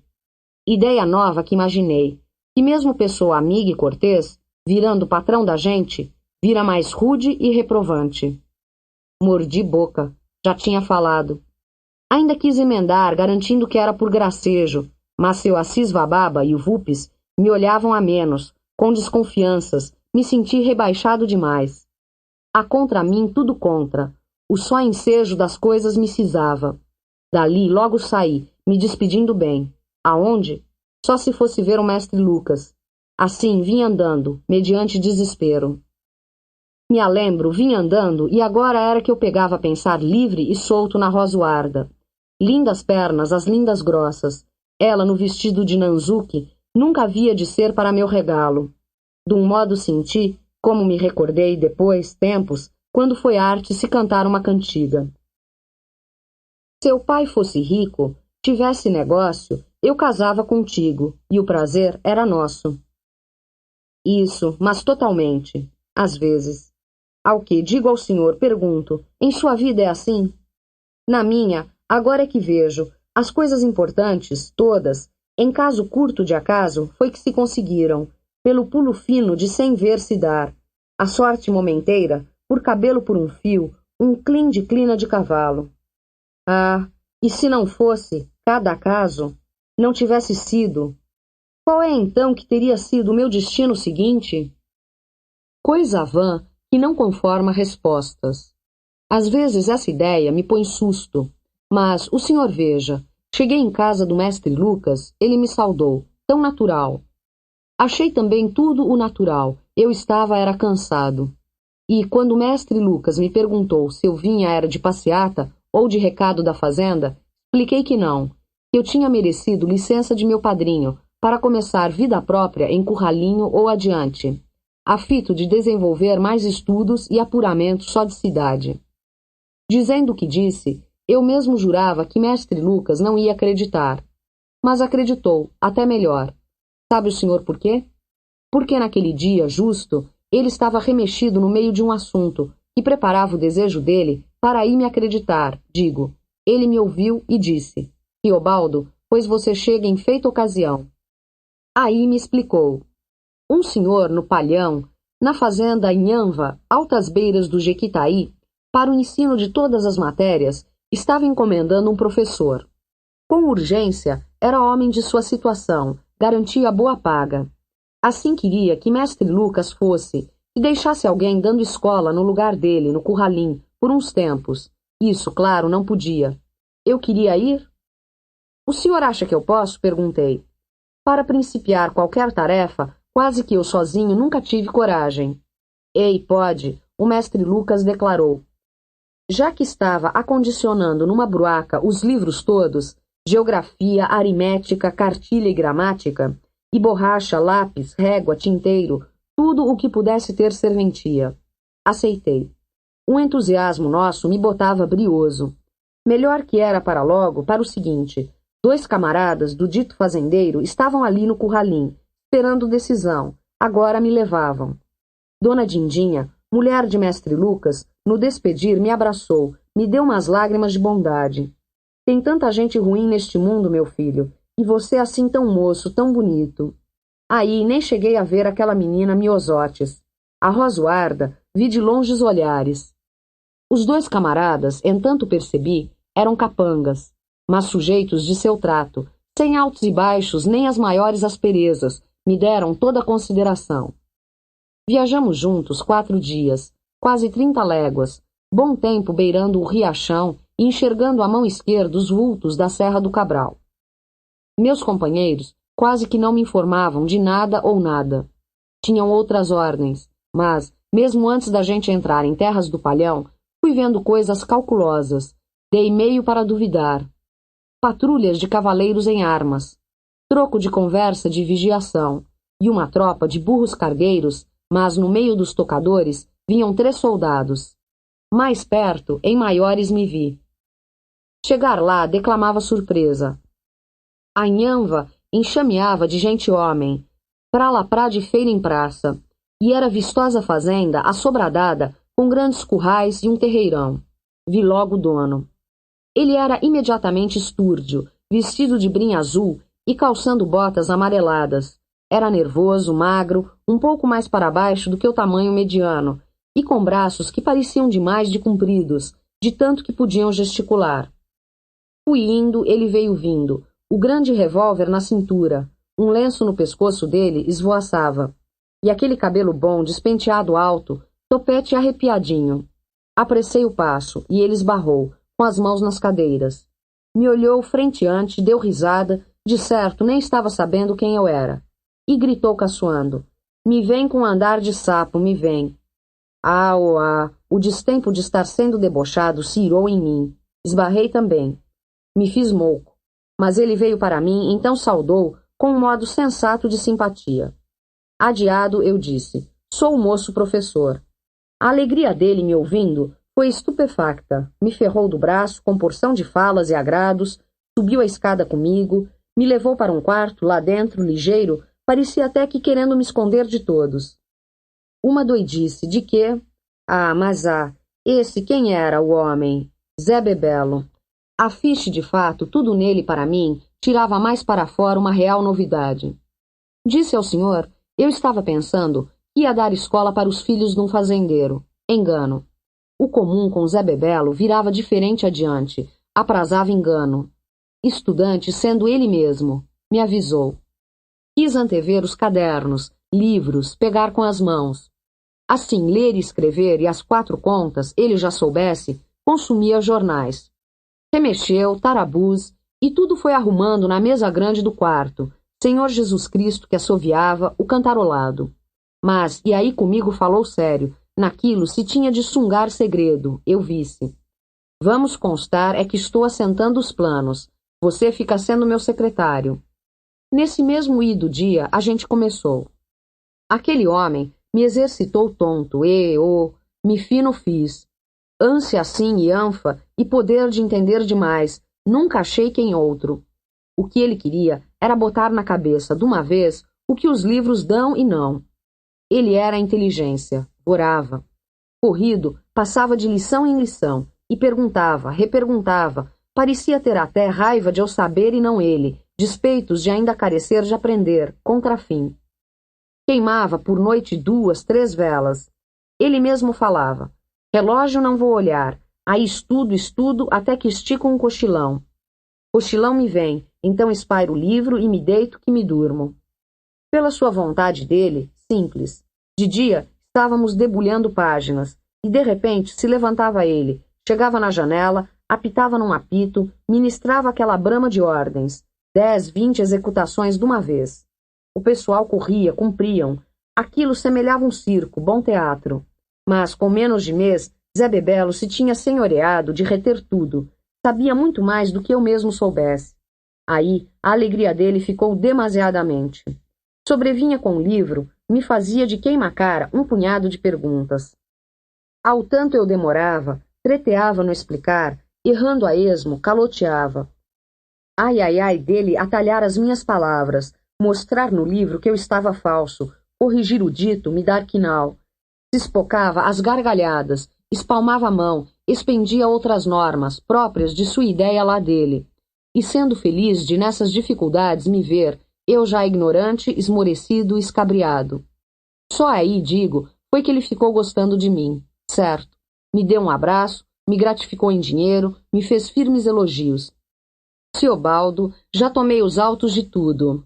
Mas carece de você não ir-se embora. Não, mas antes prosseguir, sendo secretário meu. Aponto que vamos por esse norte, por grandes fatos, que você não se arrependerá, me disse. Norte, mas bandas. Soprou, só. Enche que ventava. Porque ele tinha me estatutado os todos projetos. Como estava reunindo e pervalendo aquela gente para sair pelo estado acima em comando de grande guerra. O fim de tudo, que seria romper em peito de bando e bando, acabar com eles, liquidar com os jagunços até o último, relimpar o mundo da jagunçada braba. Somente que eu tiver feito, Siobaldo, estou todo. Entro direito na política. Antes me confessou essa única sina que ambicionava, de muito coração, e era de ser deputado. Pediu segredo, e eu não gostei, porque eu estava sabendo que todos já aventavam aquela toleima, por detrás dele até antecipavam a alcunha. O deputado. O mundo é assim. Mas mesmo desse jeito, o pessoal todo não regateava a ele a maior dedicação de respeito, por via de sua macheza. Ah, Zé Bebelo era o do duro, 7 punhais de 7 aços, trouxados numa bainha só. Atirava, e tanto com qualquer quilate de arma, sempre certeira a pontaria, laçava e campeava feito um todo vaqueiro, amansava animal de maior brabeza, burro grande ou cavalo. Duelava de faca nos espíritos solertes de onça coada, sem parar de pôr. E medo, ou cada parente de medo, ele cuspia em riba e desconhecia. Contavam. Ele entrava de cheio, pessoalmente, e botava a paz em qualquer rutuba. O homem couro n'água, enfrentador, dava os urros, e mesmo para ele parecia não ter nada impossível. Com tanta bobeia assim, desfrutável e escurril, e ai de quem pensasse em poitar olho de chacotas, morria vertiginoso. O único homem jagunço que eu podia acatar, Siobaldo, já está falecido. Agora temos de render este serviço à pátria, tudo é nacional. Esse que já tinha morrido, que ele falava, era Joãozinho Bem-Bem, das Aroeiras, de redondeante fama. Se dizia, tinha estudado a vida dele, nos pormenores, com tanta devoção especial, que até um apelido em si se apôs, Zé Bebelo, causa que de nome, em verdade, era José Rebelo Adro Antunes. Sei seja de se anuir que sempre haja vergonheira de jagunços a sobrecorja? Deixa que daqui a uns meses, neste nosso norte, não se vai ver mais um qualquer chefe encomendar para as eleições as turmas de sacripantes, desentrando da justiça só para tudo destruírem, do civilizado e legal. Assim dizendo, na verdade, sentava o dizer com ira razoável. A gente devia mesmo de reprovar os usos de bando em armas, invadir cidades, arrasar o comércio, saquear na cebaça, barrear com estrumes humanos as paredes da casa do juiz de direito, escramuçar o promotor amontado à força numa má égua, de cara para trás, com lata amarrada na cauda, e ainda a cambada dando morras e aí soltando os foguetes. Até não arrombavam pipas de cachaça diante de igreja, ou isso de se expor padre e sacerdote nu, no olho da rua, e ofender as donzelas e as famílias, gozar senhoras casadas, por muitos homens, o marido obrigado a ver? Ao quando falava, com o fogo que puxava de si, Zé Bebelo tinha de se esbarrar, ia até na varanda ou na janela, a apitar o apito, ditar as boas ordens. Daí, mais renovado, voltava para perto de mim, repunha. Ah, cujo vou, Siobaldo, vou. Só eu que sou capaz de fazer e acontecer, sendo porque fui eu só que nasci para tanto. Dizendo que, depois estável, que abolisse o jaguncismo e deputado fosse, então reluzia perfeito norte, botando pontes, baseando fábricas, remediando a saúde de todos, preenchendo a pobreza, estreando 1000 escolas. Começava por aí, durava um tempo, crescendo voz na fraseação, o muito instruído no jornal. Ia me enjoando, porque completava sempre a mesma coisa. Mas minha vida na fazenda era ruim ou era boa? Se melhor era. Arre, eu estava feito um inhampas. Aí lordeei. Me acostumei com o fácil movimento. Entrei de amizade com os capangas. Sempre chegavam pessoas de fora e conversavam em sozinhos com Zé Bebelo, gente de cidade. De um, Eu soube que era delegado em missão. E ele me apresentava com a honra de professor Riobaldo, secretário sendo. Nas folgas vagas, eu ia com os companheiros, obra de légua dali, no Leva, aonde estavam arranchadas as mulheres, mais de 50. Elas vinham vindo, tantas que quase todo dia mais tinham de baratear. Não faltava esse bom divertir. Zé Bebelo aprovava. Onde é que já se viu homem valer se não tem à mão estadas raparigas? Onde é? Mesmo cachaça ele fornecia, com regra. Melhor, se não eles por si, providenciam, dão logo em abusos, patuleias. Isto explicava. Demais, de tudo ali, se prazia fartura confortável. Abastada comida, armamento de primeira, monte de munição, roupas e calçados para os melhores. E o cobre para semanal de pagamento, pois nenhum daqueles homens estava ali por amor de Deus, mas ajeitando seu meio de viver. Diziam que era dinheiro do cofre do governo. Parecia. A tal que, enfim, veio o dia de se sair guerreiramente por vales e montes, a gente toda. Oi, o alarido. Aos quantos gritos, um araral, revou o avante de pássaros.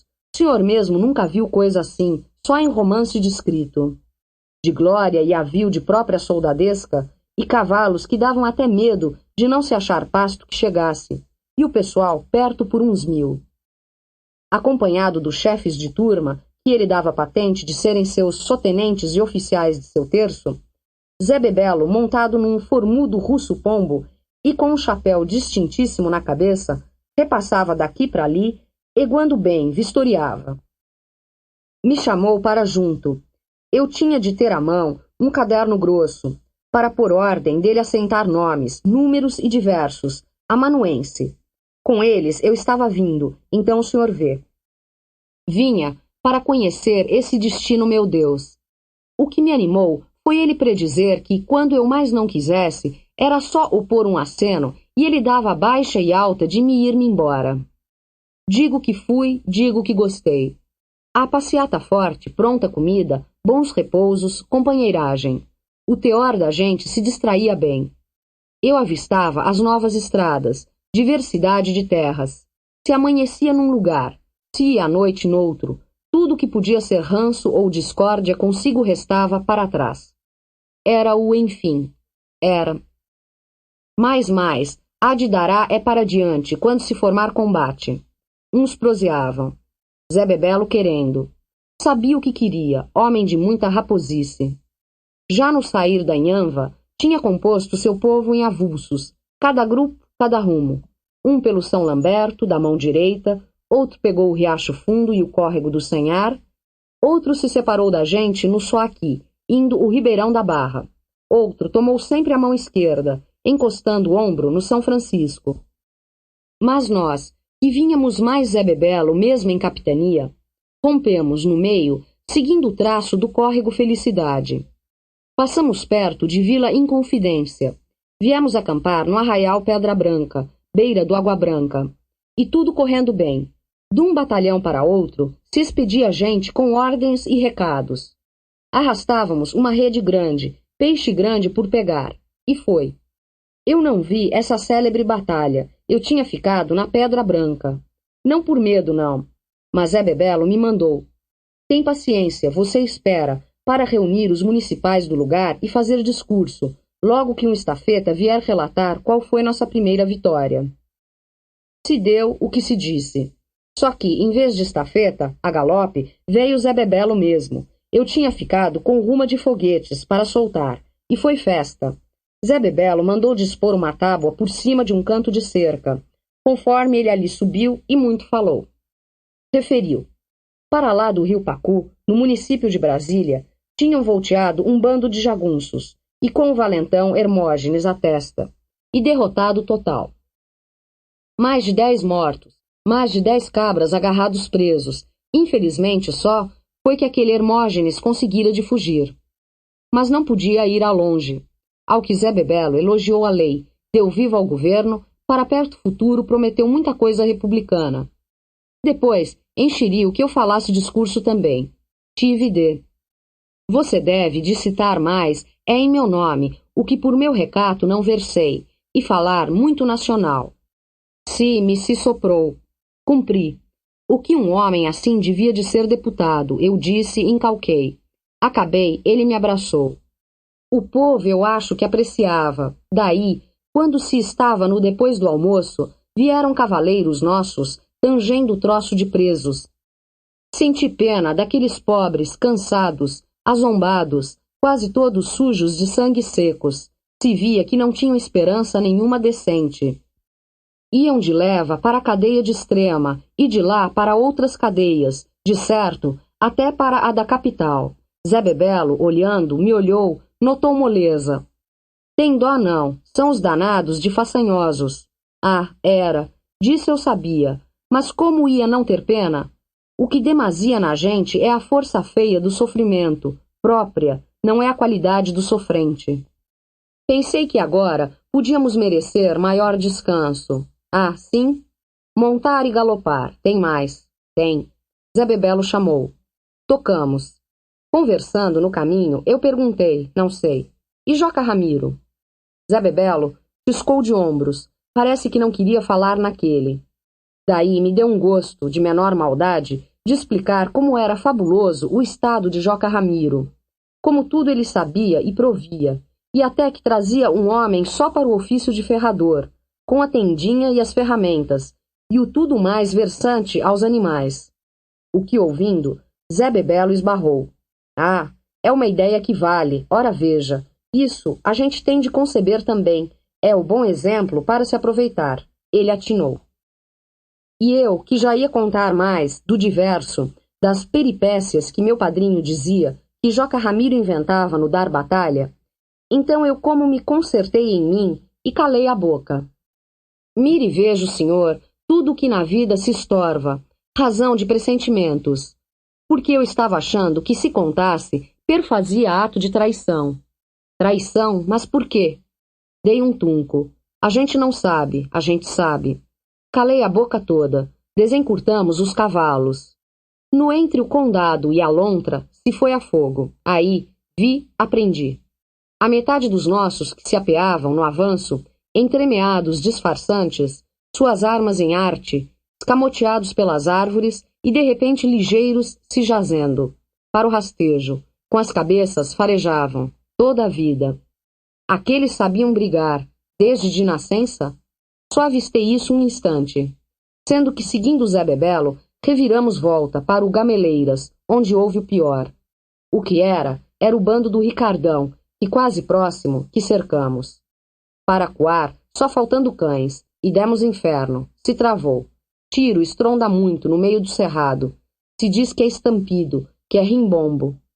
Tive noção de que morreram bastantes. Vencemos. Não desci de meu animal, nem prestei, nem estive, no fim, como o galope se desabriu. Os homens perseguindo uns, que com o mesmo Ricardão se escapavam. Mas mais não se aproveitou. O Ricardão já tinha tido fuga. Então os nossos de Geriza, com os 8 prisioneiros feitos, queriam se concluir. E, de jeito nenhum, epa, não consinto covardias de perversidade. Zé Bebelo se danou. Apreciei a excelência dele no sistema de não se matar. Assim, eu quis que o ar de paz logo revertesse, o alimpado, o povo gritando menos. Aquele dia tinha sido forte coisa. De longe e sossego eu careci, demais.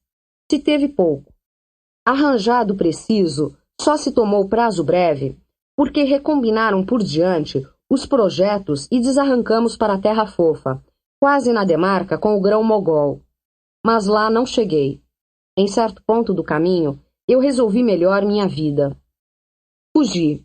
De repente eu vi que não podia mais, me governou um desgosto. Não sei se era porque eu reprovava aquilo, de se ir, com tanta maioria e largueza, matando e prendendo gente, na constante brutalidade. Debelei que descuidassem de mim. Restei escondido retardado. Vim-me. Isso que, pelo ajustado, eu não carecia de fazer assim. Podia chegar perto de Zé Bebelo, desdizer. Desanimei, declaro de retornar para o curralim. Não podia? Mas na hora mesma em que eu a decisão tomei, logo me deu um enfaro de Zé Bebelo, entrosgas a conversação. Nem eu não estava para ter confiança nenhuma em ninguém. Ah bem, me fugi e mais não pensei exato, só isso. o senhor sabe, se desprocede. A ação escorregada e aflita, mas sem substância narrável. Meu cavalo era bom, eu tinha dinheiro na algibeira, eu estava bem armado, virei vagaroso. Meu rumo mesmo era o do mais incerto. Viajei, vim, acho que eu não tinha vontade de chegar em nenhuma parte. Com 20 dias de remanchear e sem as trapalhadas maiores, foi que me encostei para o Rio das Velhas, à vista da barra do córrego Batistério. Dormi com uma mulher, que muito me agradou. O marido dela estava fora, na redondeza. Ali não dava maleita. De manhã cedo, a mulher me disse: meu pai existe daqui a quarto de légua.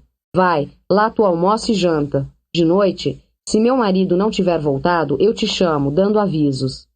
Eu falei: você acende uma fogueira naquele alto? Eu enxergo, eu cá venho. Ela falou: ao que não posso, alguém mais avistando, havia de poder desconfiar. Eu falei: assim mesmo eu quero. Fogueira, uma fogueirinha de nada. Ela falou: quem sabe eu acendo. Agentes sérios, nem se sorrindo. Aí eu fui. Mas o pai dessa mulher era um homem finório de esperto, com o jeito de tirar da gente a conversa que ele constituía. A casa dele, espaçosa, casa de telha e caiada, era na beira, ali onde o rio tem mais croas. Se chamava Manuel Inácio, Malinácio dito, e geria uns bons pastos, com cavalhada pastando e os bois. Me deu almoço, me pôs em fala. Eu estava querendo ser sincero. E notei que ele, no falar, me encarava e no ouvir piscava os olhos. E quem encara no falar, mas pisca os olhos para ouvir, não gosta muito de soldados. Aos poucos, então, contei que do Zé Bebelos não tinha querido fazer parte, o que era a valente verdade. E Joca Ramiro, ele me perguntou. Eu disse, um pouco por me engrandecer e por minha prosa, que já tinha servido Joca Ramiro e com ele conversado. E mesmo por isso é que eu não podia ficar com Zé Bebelo, porque meu seguimento era por Joca Ramiro, em coração e em devoção. E falei no meu padrinho Celorico Mendes, e em Aloís e Alarico Totonho, e de como foi que Joca Ramiro pernoitou em nossa fazenda do São Gregório. Mais coisas de certo eu disse, e aquele homem Malinácio me ouvia, só se fazendo de sossegado. Mas eu percebi que ele não estava. Deu jeito de aconselhar que eu fosse embora, que ali me asmava braba maleita. Não aceitei. Eu queria esperar para ver se a fogueira por minha sorte se acendia. Eu tinha gostado muito da filha dele casada. Por um instante, o sabido do homem se tardou no que fazer. Mas eu, requerendo um lugar para armar minha rede na sombra e descansar, eu disse que não andava bem de saúde. Isso pareceu ser de seu agrado. Me levou para um quarto, onde tinha um giral com enxergão. Me botou lá, à la vontade, fechou a porta. Ferrei, abraçado com minhas armas. Acordei só no aquele Malinácio me chamando para jantar. Cheguei na sala e dei com outros 3 homens. Disseram de si que tropeiros eram, e estavam assim vestidos e parecidos. Mas o Malinácio começou a glosar e reproduzir minha conversa tida com ele. Disso desgostei. Segredos frescos contados não são para todos. E o arrieiro dono da tropa, que era o de cara redonda e pra clara, me fez muita interrogação. Não estive em boas cócoras. Construí de desconfiar, não do fato dele tal encarecer, pois todo tropeiro sempre muito pergunta, mas do jeito como os outros 2 ajudavam aquele a me ver, de tudo perseverado tomando conta. Ele queria saber para onde eu mesmo me ia além. Queria saber por que, se eu punia por Joca Ramiro e estava em armas, por que então eu não tinha caçado jeito de trotar para o norte, a fito de com o pessoal Ramiros me juntar? Quem desconfia fica sábio. Dizendo como pude, muito confirmei. Mas confirmei, acrescentando que chegara até ali por dar volta cautelosa, e mesmo para sobreter a calma de resolver os projetos em meu espírito. Mas enquanto que me ouviam, mais um homem, tropeiro também, vinha entrando, na soleira da porta. Aguentei aquele nos meus olhos, e recebi um estremecer em susto desfechado. Mas era um susto de coração alto, parecia a maior alegria. Soflagrante conheci. O moço, tão variado e vistoso, era, pois sabe o senhor quem, mas quem mesmo? Era um menino. O menino, senhor sim, aquele do Porto do de Janeiro, daquilo que lhe contei, o que atravessou o rio comigo, numa bamba canoa, toda a vida. E ele se chegou. Eu do banco me levantei. Os olhos verdes, semelhantes grandes, o lembrável das compridas pestanas, a boca melhor bonita, o nariz fino, afiladinho. Arvoamento desses, a gente estatela e não entende. Que dirá o senhor, eu contando só assim? Eu queria ir para ele, para abraço, mas minhas coragens não deram. Porque ele faltou com o passo, num rejeito de acanhamento. Mas me reconheceu, visual. Os olhos nossos, donos de nós dois.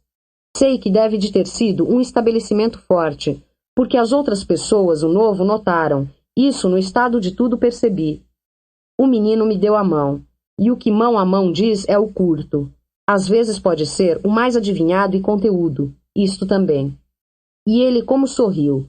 Digo ao senhor, até hoje para mim está sorrindo. Digo. Ele se chamava o Reinaldo. Para que referir tudo no narrar, por menos e menor?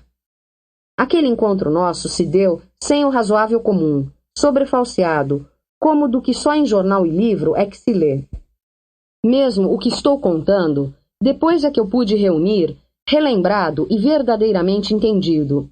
Porque, enquanto coisa assim se ata, a gente sente mais é o que o corpo a próprio é, coração bem batendo.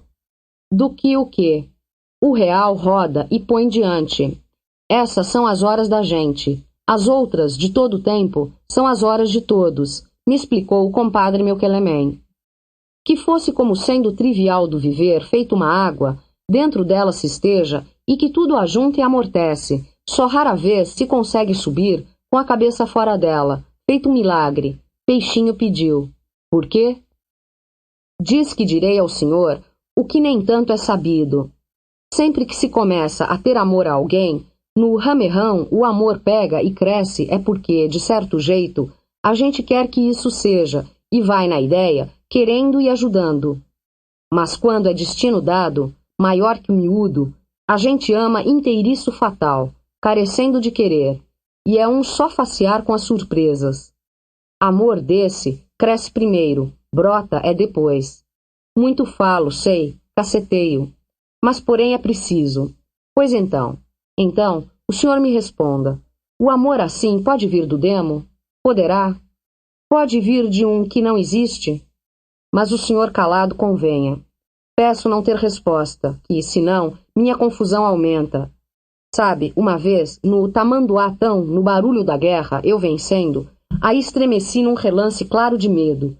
Medo só de mim, que eu mais não me reconhecia. Eu era alto, maior do que eu mesmo, e de mim mesmo eu rindo, gargalhadas dava.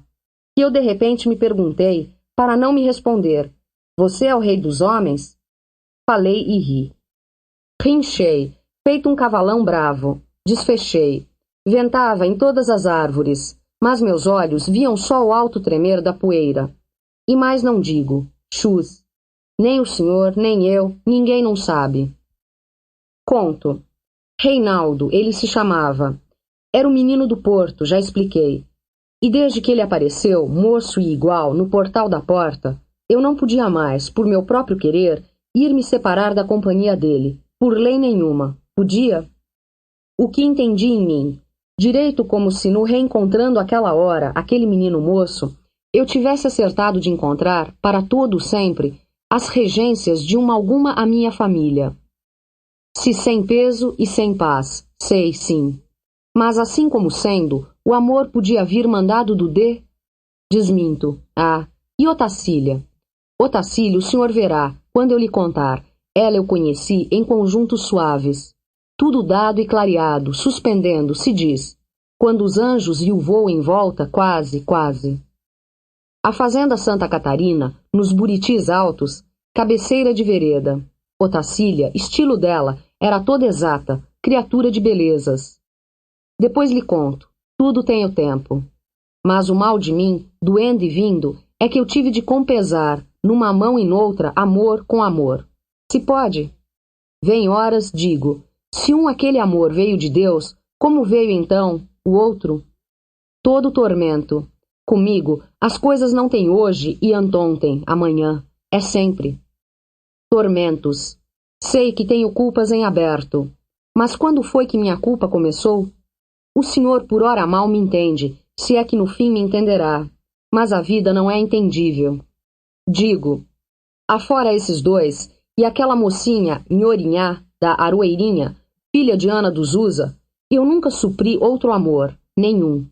Em Nhorinhá, eu de amei no passado, com um retardo custoso. No passado, eu digo e sei, sou assim. Relembrando minha vida para trás, eu gosto de todos, só curtindo desprezo e desgosto é por minha mesma antiga pessoa. Medeiro Vaz, antes de sair pelos Gerais, com mão de justiça, botou fogo em sua casa, nem das cinzas carecia a possessão. Casas, por ordem minha aos bradados, eu incendiei. Eu ficava escutando o barulho de coisas rompendo e caindo, e estralando surdo, desamparadas lá dentro. Sertão. Logo que o Reinaldo me conheceu e me saudou, não tive mais dificuldade em dar certeza aos outros de minha situação. Ao quase sem sobejar palavras, ele afiançou o meu valimento para aquele mestre de cara redonda e bom parecer, que passava por arrieiro da tropa e se chamava Titão Passos. De fato, tropeiros não eram, eu soube, mas pessoal brigal de Joca Ramiro. E a tropa? Essa que se estava para seguir, porquanto para o norte, com os 3 lotes de bons animais, era para levar munição. Nem tiveram mais prevenimento de esconder isso de mim. Aquele Malinácio era o guardador, com as munições bem encobertadas. De frente da casa dele mesmo, e para cima e para baixo, o rio possuía as croas de areia, cada qual com seu nome, que os remadores do das velhas botavam, e que todos tanto conheciam. 3 croas e uma ilha. Mas uma delas 3, maior, também sendo meio ilha, isto é, ilha de terra, na parte de baixo, com grandes pedras e árvores, e suja de matinho, capim, o alecrim viçoso remolhando suas folhagens n'água, e o bunda de negro verde vivente, e croa só de areia na parte de cima. Uma croa com ilha, que é conforme se diz. A croa com ilha do Malinácio dita, alá, que aonde estava o oculto, a gente ia em canoa, baldear a munição. Os outros companheiros, afetados de tropeiros, sendo o Triol e João Vaqueiro, e mais Acrísio e Assunção, de sentinelas, e Vove, Genolim e Admeto, que acabavam de enquerir a carga na mulada. A gente jantou-se, já se estava de saída para toda a viagem. Eu ia com eles, pois fomos. Nem tive pesar nenhum de não esperar o sinal da fogueira da mulher casada, filha do Malinácio. E ela era bonita, sacudida. Mulher assim de ser, que nem braçada de cana, da bica para os coxos, dos coxos para os tachos. Menos pensei. A andada de noite principiava como sobre algodão, produzida cuidadosa. Aquilo era munição de contos e contos de réis. A gente prezava grandes responsabilidades. Se vinha sem beiradear, mas sabendo o rio, Titão Passos comandava. De seguir assim, sem a dura decisão, feito cachorro magro que espera viajantes em ponto de rancho, o senhor, quem sabe, vai achar que eu seja homem sem caráter. Eu mesmo pensei. Conheci que estava xoxo, dado no mundo, vazio de um meu dever honesto. Tudo, naquele tempo, e de cada banda que eu fosse, eram pessoas matando e morrendo, vivendo numa fúria firme, numa certeza, e eu não pertencia a razão nenhuma, não guardava fé e nem fazia parte. Abalado desse tanto, transtornei um imaginar.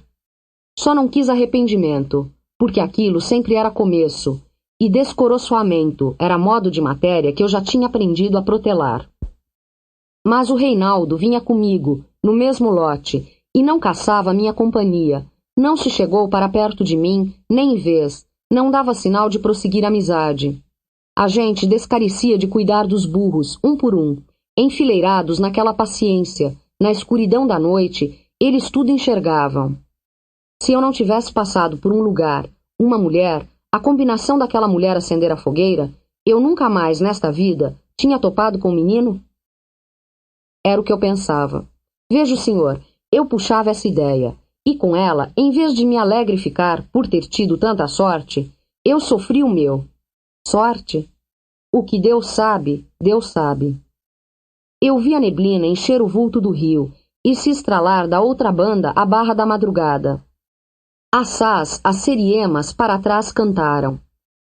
Ao que, esbarramos num sítiozinho, se avistou um preto, o preto já levantado para o trabalho, descampando o mato. O preto era nosso. Fizemos paragem. Dali, rezei minha Ave Mariazinha de manhã, enquanto se desalbardava e amilhava.